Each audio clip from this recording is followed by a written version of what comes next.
আসসালামু আলাইকুম। বিরিয়ানি পছন্দ করেন না এমন খুব কম লোকই আছেন।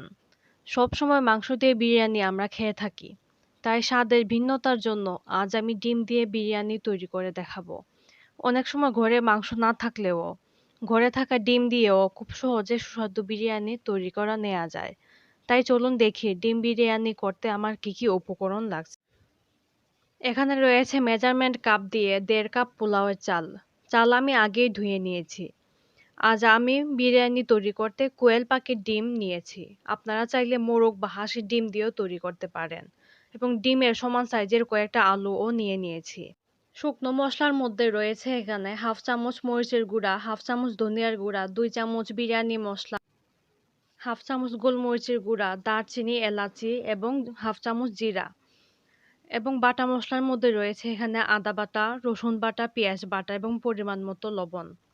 আমি এখানে আগেই 1 কাপ পরিমাণ পেঁয়াজ বেরেস্তা করে নিয়েছি এবং রয়েছে এখানে টক দই এবং খাঁটি গাওয়া ঘি।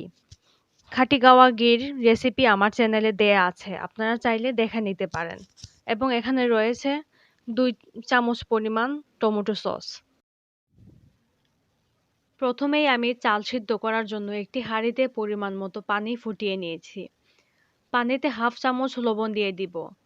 সাথে দারচিনি, এলাচি এবং তেজপাতাও পানির মধ্যে দিয়ে দিব এবং অল্প পরিমাণ তেল পানির মধ্যে দিব।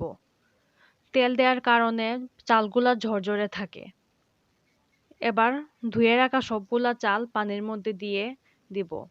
চালগুলা 80% হওয়ার জন্য আমি অপেক্ষা করব। পুরোপুরি চাল সিদ্ধ করব না, 80%-এর মতো চাল সিদ্ধ হতে থাকে। এই ফাঁকে ডিম ও আলুকে সামান্য পরিমাণ মরিচের গুঁড়া ও গোলমরিচের গুঁড়া ও সামান্য পরিমাণ লবণ দিয়ে মেখে নিব এবং কিছু সময় মেখে রেখে দিব। চালও মনে হয় সিদ্ধ হয়ে গেছে, দেখে নেওয়া যাক। চাল 80%-এর মতো সিদ্ধ হয়ে গেছে। এবার একটি স্টেইনারে নিয়ে নিব।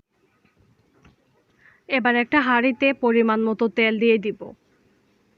তেল গরম হয়ে আসলে তার মধ্যে আগে থেকে মেখে রাখা ডিম ও আলু দিয়ে দিব। ডিম ও আলু ততক্ষণ পর্যন্ত ভেজে নিব যতক্ষণ না একটা গোল্ডেন কালার ভাব চলে আসে। গোল্ডেন কালার ভাব চলে আসলে ডিমগুলো তেল থেকে উঠিয়ে রেখে দিব। সেম হাঁড়িতে যে অবশিষ্ট তেল রয়েছে তার মধ্যে 1 চামচ ঘি দিয়ে দিব। ঘি দেওয়ার ফলে বিরিয়ানিতে একটা শাহি ফ্লেভার চলে আসে। এবার তেল ও ঘি গরম হয়ে আসলে তার মধ্যে আগে থেকে ভেজে রাখা পেঁয়াজ বেরেস্তা অর্ধেক দিয়ে দিব এবং একটু ভেজে নিব, আর বাকি অর্ধেক লেয়ারের জন্য ব্যবহার করব। সবগুলা পেস্ট করা মশলাও এবার তেলের মধ্যে দিয়ে দিব। দিয়ে একটু নাড়াচাড়া করতে থাকবো। নাড়াচাড়া করে একটু কষিয়ে নেওয়ার পরে যে শুকনো মশলা আমরা নিয়েছি সেগুলাও পর্যায়ক্রমে দিয়ে দিব এর মধ্যে। সবগুলা শুকনো মশলা দিয়ে দেওয়ার পর নাড়াচাড়া করতে হবে যেন নিচে লেগে না যায়। খেয়াল রাখতে হবে, নিচে লেগে গেলে বিরিয়ানির মশলা পুড়ে যাবে। তাই ভালো করে নাড়তে হবে এবং অল্প পরিমাণে একটু পানি দিয়ে দিব যেন মশলাটা ভালোভাবে কষিয়ে নেওয়া যায় এবং পুড়েও না যায়। ভালোভাবে কষিয়ে নেওয়ার পরে এর মধ্যে টক দইও দিয়ে দিব। টক দইয়ের পরে সর্বশেষ উপকরণ টমেটো সস।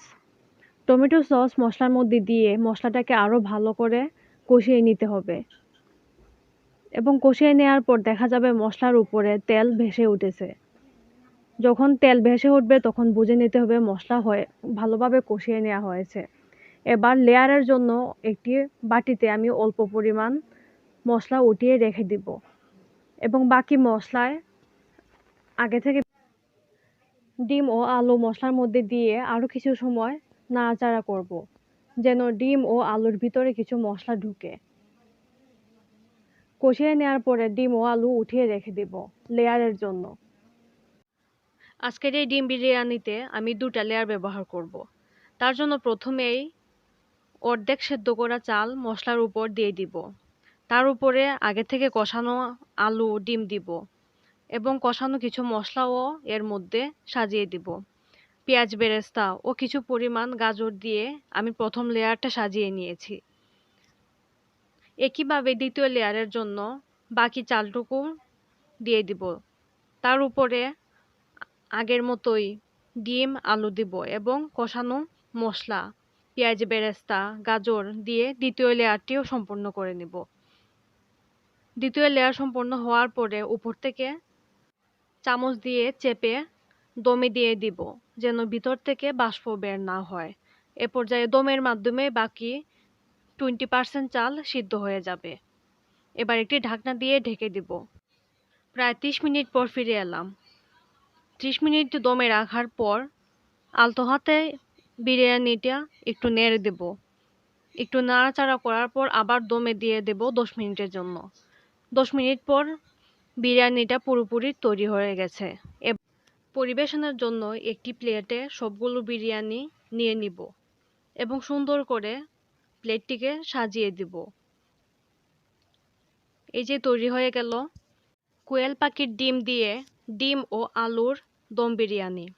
আজকের রেসিপিটি ভালো লাগলে অবশ্যই আমার পাশে থাকবেন এবং আমার চ্যানেলটি সাবস্ক্রাইব করবেন। ধন্যবাদ।